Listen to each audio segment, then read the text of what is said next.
Sasama ka sa akin. Pupunta ka ng merkado. Bibili ako ng isda ko na kasi kami ulang teka. Pwede ka?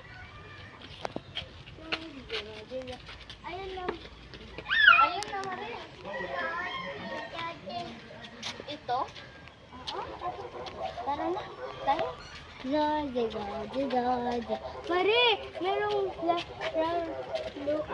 dyan. Usulin natin. Baka masayang ka.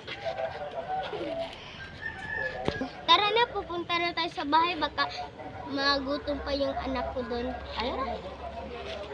Bye-bye, Mare. Bye-bye.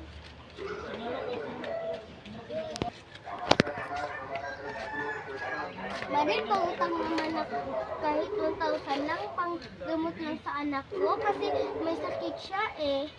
Oh. Ito. Salamat, Mare.